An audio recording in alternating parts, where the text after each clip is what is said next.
Guys कैसे हो आप सब। मैं हूं मुकेश और आ चुका हूं कोई नए और इंटरेस्टिंग वीडियो के साथ में। कोटक महिंद्रा बैंक का क्रेडिट कार्ड हमने आपको एक वीडियो में दिखाया था अप्लाई करके। सारी चीजें आपको दिखाई देगी कि भाई कैसे इस कार्ड को अप्लाई करना है। कोटक महिंद्रा बैंक के लीक रुपए कार्ड का आपने पूरा वीडियो देखा था भाई। वो कार्ड रिजेक्ट कर दिया गया है कोटक महिंद्रा बैंक की तरफ से। अब वो रिजेक्ट क्यों किया गया है सारी चीजें मैं आपको बताने वाला हूँ। कोटक बैंक आखिर क्यों अपने कार्ड्स को रिजेक्ट करते हैं। पर डे कई सारे लोग क्रेडिट कार्ड को अप्लाई करते हैं और कई सारे लोगों के कार्ड रिजेक्ट होते हैं, लेकिन बहुत सारे लोगों को कि क्लियर रीजन नहीं मिल पाता है कि भाई मेरा कार्ड अगर रिजेक्ट हुआ तो क्यों हुआ है, क्या कारण है, अगर किस कारण से बैंक ने मेरा कार्ड रिजेक्ट कर दिया है। तो हम उसके बारे में थोड़ी चर्चा करने वाले हैं। तो बैंक ने तो सीधा भाई कह दिया है कि आपका कार्ड रिजेक्ट, एक रीजन बताया है जो कि घुमा फिरा के कुछ क्रेडिट नॉर्म्स नाम से कुछ मैच नहीं खाता है वगैरह वगैरह कुछ उन्होंने बता दिया है।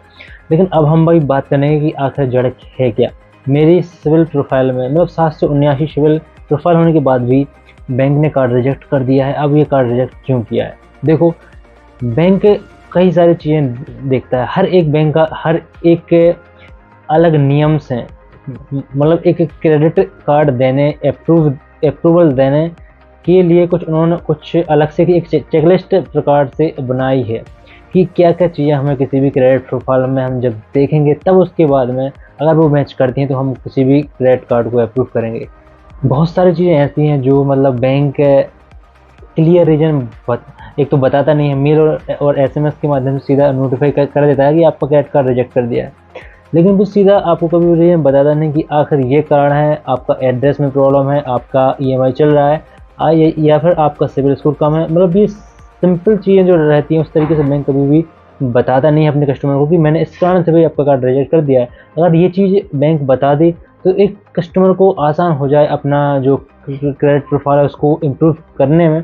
तो फिर वो डायरेक्ट अपनी क्रेडिट प्रोफाइल को इम्प्रूव करने में लग जाएगा। लेकिन भाई बैंक ऐसा नहीं करता है। और बैंक का मतलब बैंकिंग जो सिस्टम है, जो हमारी आम बोलचाल की भाषा में, आम व्यवहारिक भाषा में उस तरीके से काम नहीं करता है। बहुत सारी चीज़ें ऐसी हैं जो बैंकिंग की कुछ अलग से इंटरनली चीज़ें होती हैं जो बैंक कभी बताता नहीं है। उस तरीके से अगर काम करने लग जाए तो हर एक चीज़ बिल्कुल ही नॉर्मल हो जाए, क्योंकि एक सिस्टम भी है।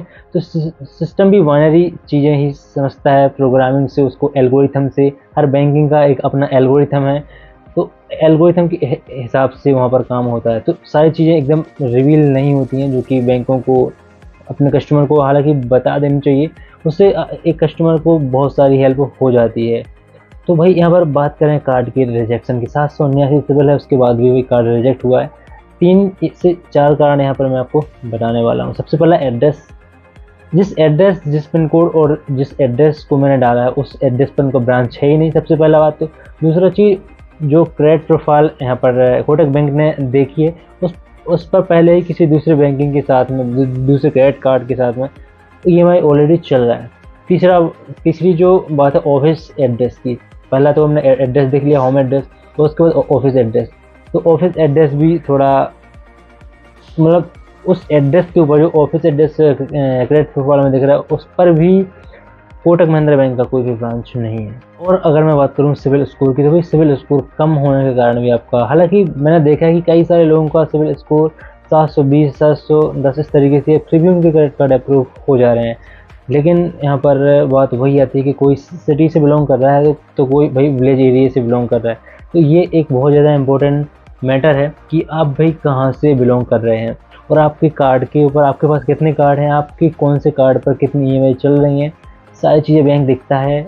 उसके बाद ही मैटर 3 से 4 चीज़ें ही करती हैं, उसके अलावा कहीं कुछ नहीं है। एड्रेस और आपका सिविल स्कोर और आपके पास कितने सारे क्रेडिट कार्ड हैं और उन क्रेडिट कार्ड पर कितने कार्ड पर ईएमआई चल रहा है।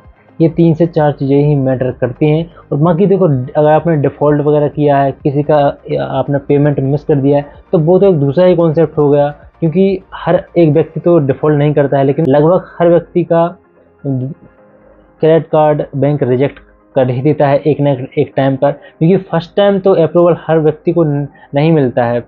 हालांकि कुछ को मिल भी जाता है क्योंकि उनका सिविल स्कोर पर 800 से ऊपर रहता है। तो एक्सेप्शन इज ऑलवेज देयर है यहाँ पर। तो इस तरीके से भी चीज़ें होती हैं। तो अभी तो भाई कोटक महिंद्रा बैंक ने अपने कार्ड को रिजेक्ट कर दिया और कस्टमर केयर ने मुझे बताया कि अभी अब 6 महीने तक बिल्कुल भी अप्लाई मत करना। और बैंक ने एक और चीज़ की क्लैरिफिकेशन ये दी है कि हमने आपका क्रेडिट कार्ड रिजेक्ट किया है, इसका मतलब ये नहीं है कि आपकी फाइनेंशियल की प्रति जो समझदारी है उसमें कुछ कमी है। उन्होंने क्रेडिट कार्ड रिजेक्ट इसलिए किया है क्योंकि उनकी कुछ नियम एवं शर्तें हैं, कुछ टर्म्स कंडीशंस हैं, कुछ नियम हैं, कुछ चेकलिस्ट है। तो उस चेकलिस्ट के अनुसार हमारी क्रेडिट प्रोफाइल मैच नहीं कर रही है, इस कारण से उन्होंने कार्ड रिजेक्ट किया है। तो उस चेकलिस्ट के अंदर तीन से चार चीज़ें हो सकती हैं जो कि मैंने आपको बताया कि इन्हीं चीज़ों को देखकर मेरा कार्ड रिजेक्ट किया है। और एक और इम्पोर्टेंट चीज़ है एड्रेस के अंदर। एड्रेस के अंदर मैं थोड़ा और डीप में जाऊँ तो एड्रेस में क्या होता है कि जहाँ पर बैंक का ब्रांच नहीं है, जिस पिन कोड के ऊपर, वहाँ पर भी कई सारे बैंक अभी भी क्रेडिट कार्ड नहीं देते हैं। तो ये चीज़ आपको थोड़ा नोटिस करनी चाहिए। अगर आप किसी रूरल एरिया से हो, अर्बन एरिया से हो, तो वहाँ पर ये चीज़ काम करती है। हाँ, अगर आप किसी मेट्रो सिटी से हो तो भाई वहाँ पर तो कोई प्रॉब्लम है नहीं, बैंक का ब्रांच होगा ही होगा। लेकिन कई बार उनका भी कार्ड रिजेक्ट होता है क्योंकि उनका सिविल स्कोर कम हो जाता है। तो इस तरीके से भाई चीज़ें सारी काम करती हैं। और ये कारण थे कि कोटक महिंद्रा में किसी भी यूज़र का, कस्टमर का कार्ड रिजेक्ट कर देता है। तो यह एक इन्फॉर्मेटिव वीडियो। अगर आपको ये वीडियो में थोड़ी सी हेल्प मिली तो आप लाइक करें, सब्सक्राइब नहीं किया तो कर सकते हैं। मिलते हैं किसी और ऐसे ही धमाकेदार और इन्फॉर्मेटिव वीडियो के साथ। तब तक के लिए good bye, thanks for watching.